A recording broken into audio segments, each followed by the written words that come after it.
Are you a business owner, entrepreneur, or marketer that understands the importance of creating great video to engage new audiences and build relationships with potential clients who've now all migrated online? If you get that you need to be creating valuable video content within your business marketing mix, but you've not quite started on your video creating journey, then make sure you stick around. In this video, which is the second in a series, I'm going to walk you through the things that you need to look at to create great looking video by using the camera in your pocket, your smartphone. Actionable power tips that you can put into practice straight away to start creating content for your business right now. I'm Jeremy, I'm a video marketer and video creator with over 20 years experience in UK broadcast TV, and I'm on an absolute mission to share my knowledge and insights to empower business owners and marketers like you to make the most of video to power your business growth.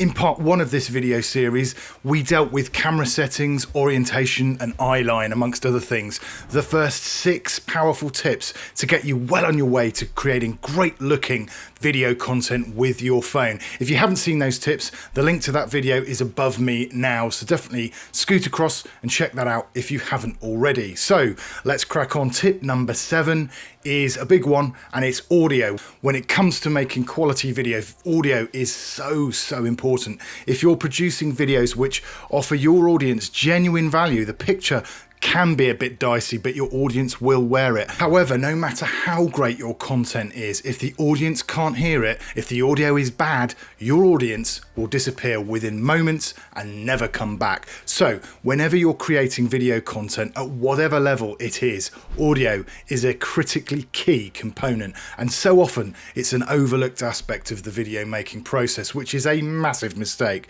So in terms of making videos on your phone, the first thing I would suggest is that you invest in a decent microphone. Don't rely on the mic that's already in your phone. Why? Well, because that microphone's designed to have your mouth right next to it, and therefore it's designed to pick up the sound from a wide area. What this means in terms of filming is that if you're to rely on that microphone, you'd not be very present in the mix, which means that as well as recording you, the onboard mic on the phone would also be recording sounds from a really wide surrounding area, which is not what you want. You want the sound to be isolated. You want it to be focused on you, because that's what the main event in the video is. So to start off with, you should definitely invest in a personal mic or a Lavalier mic, which is also known as a clip mic. Entry-level clip mics can be purchased for around £20 or $25–30. I've created a video all about the different types of microphones you can use for your phone, so to see this, just click on the link above now, and I'm also going to include that link in the description below too. So basically there are 2 routes you can go down with these clip mics. The first is a wired mic, where you have a cable that trails from the phone to you. The second, which is a bit more of an investment, is a radio mic. Now these come with a receiver and a transmitter. The receiver plugs into your phone and the transmitter is plugged into the mic, which you then wear.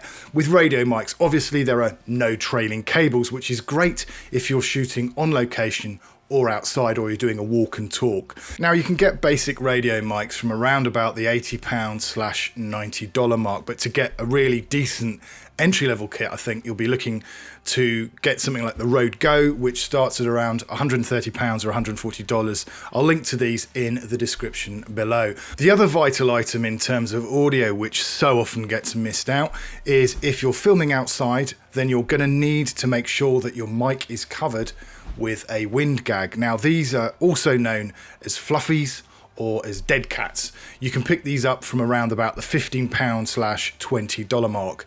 Now these are a really wise investment, because if you don't have them and you film outside with even the merest gust of wind or little breeze, however slight it is, will really render your audio pretty much useless.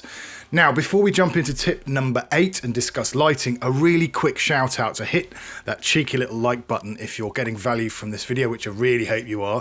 If this kind of content is your cup of tea, I'd really encourage you to think about subscribing to our channel, which is all about empowering business owners and entrepreneurs like you to get the very most out of video for your business. So let's crack on. Tip number 8 is about lighting. Now, I'm assuming that we're starting out, all of us, on our video making journeys right now, and we don't necessarily have the resources to spend thousands of pounds or dollars on lighting kit. Now, to make your mobile video footage really pop on the screen, you just need to consider the light that you're filming in. That doesn't necessarily mean that we need to spend thousands of pounds on the latest lighting gear. It just means that we need to be aware of the lighting situation in the environment in which we're shooting. So let's for a minute just talk about daylight lighting, because ultimately daylight is free. When you're choosing a location to shoot in, find somewhere ideally that is lit by daylight. Ideally the brightest lit room in your home or office. Now don't forget that this will change as the sun moves around during the day, so you'll need to bear in mind what time you want to be shooting too. If you're limited in terms of your choice of rooms to use, then work out a time where the light is the best if you possibly can. Also, if there's a means of controlling the light or diffusing the light with blinds or curtains, that is always a bonus too. Now, filming in direct sunshine is not ideal. Firstly, because it'll cause your subject to squint, so it's not comfortable for them.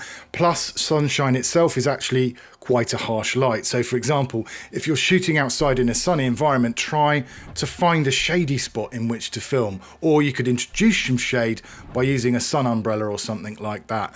Wherever you end up filming, you need to make sure that the subject is facing toward the light, not with their back facing the light. If you do this, you'll end up with a silhouette, as the camera in the phone will expose for the brightest part of the picture, the bright background, and plunge the subject of your video, you, into darkness, and you'll become a silhouette. Generally speaking, cameras in phones are not great with what's called high contrast situations. Now that means situations where there's loads of bright sunshine and very hard dark shadows. Frankly speaking, the best environment in which to shoot with a phone is an overcast day where the light's diffused and the shadows are not so pronounced or obvious. Now, I go into loads more detail about all of this on the video that is linked above me now, so please do check that out for some more information. Before I briefly talk about artificial lights, I'd really like to know from you, where are your sticking points when it comes to producing video for your business? What's stopping you from producing video content? What are you finding difficult?